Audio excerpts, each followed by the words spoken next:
Karena Indonesia adalah tanah air kami dan negeri kami tercinta, serta medan juang kami untuk membela agama, bangsa, dan negara apapun resikonya.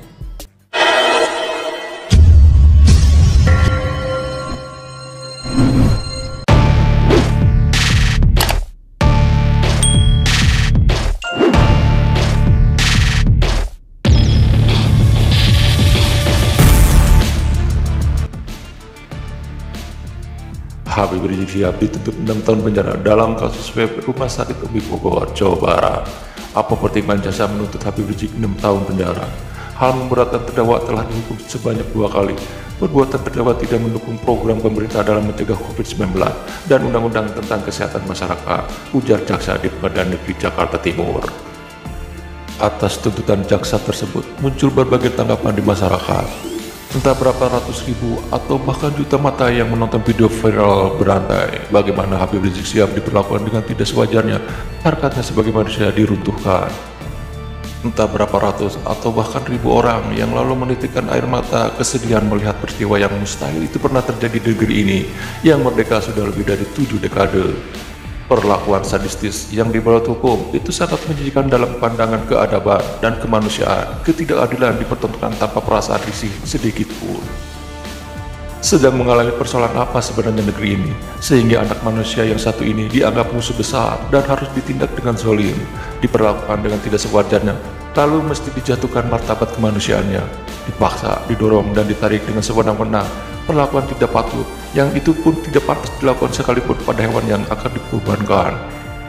Semua pencinta kemanusiaan mustahil tidak geram melihat kelakuan atasnya dan pengikutnya, pengikut Habib Rizik Syihab, ulama otentik yang tidak banyak bisa menyamainya, yang entah berapa banyak bilangan pengikutnya. Tidak cuma geram, tapi menangis, menengadahkan tangan, meminta Tuhan turunkan pembelaannya.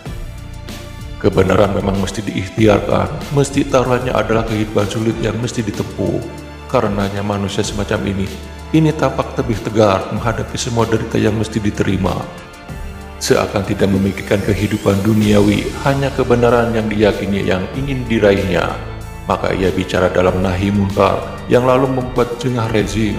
Terus oleh pilihan dakwahnya, pilihan sulit penuh risiko itu ia jalani. Kesalahan yang jika itu dianggap salah menghadirkan kerumunan massa yang itu juga dilakukan banyak pihak, tetapi menjadi masalah baginya. Bagi pihak yang lain itu menjadi tuntutan hukum, tapi baginya itu perbuatannya mesti dikenyar dengan hukuman. Perlakuan hukum yang tidak sepadan dengan apa yang dilakukannya dan kesalahan yang sama yang dilakukan pihak lain itu tidak jadi masalah hukum dengan tanpa risih dipertontonkan. Sementara itu, Rektor Universitas Ibnu Khaldun, Musni Umar, mengaku prihatin dengan perbedaan tuntutan yang diberikan kepada mantan Direktur Utama PT Garuda Indonesia, I Gusti Ngurah Askara, dan Habib Rizik Syihab. Untuk diketahui, Askara sendiri dituntut 1 tahun penjara atas kasus penyelundupan Harley Davidson dan Brompton. Sementara Habib Rizik dituntut 6 tahun penjara dalam kasus swab tes Rumah Sakit Umi. Menurut Musni Umar, Indonesia saat ini seolah semakin permisif terhadap koruptor dan sangat kreatif kepada siapapun yang mengemukakan kebenaran. Dalam hal ini, ia membandingkan kasus Ali Askara dan kasus-kasus korupsi lainnya yang tuntutannya lebih ringan dibandingkan dengan Habib Rizik. Padahal, katanya melanjutkan, Habib Rizik adalah sosok yang mengutarakan kebenaran dan keadilan. Bahkan, Musni Umar menilai kesalahan Habib Rizik terus dicari-cari agar mantan imam besar FPI itu bisa dipenjarakan. Untuk diketahui, sebelumnya diberitakan bahwa jaksa dalam kasus penyelundupan Harley Davidson dan Brompton dari Eropa ke Indonesia menuntut Ari Askar 1 tahun penjara. Mantan bos Garuda Indonesia itu didakwa telah melanggar pasal 102 huruf E Undang-Undang RI Nomor 17 Tahun 2006 tentang perubahan atas Undang-Undang RI Nomor 10 Tahun 1995 tentang kepabeanan, junto pasal 55 ayat 1 ke 2 KUHP. Di sisi lain, ex-pentolan FPI Habib Rizik Syihab dituntut 6 tahun penjara lantaran didakwa telah melanggar pasal 14 ayat 1 Undang-Undang Nomor 1 Tahun 1946 tentang peraturan hukum pidana. Habib Rizik Syihab dianggap telah menyiarkan berita bohong terkait kondisi kesehatannya. Ia dianggap berbohong dan tidak mengaku bahwa dirinya positif COVID-19.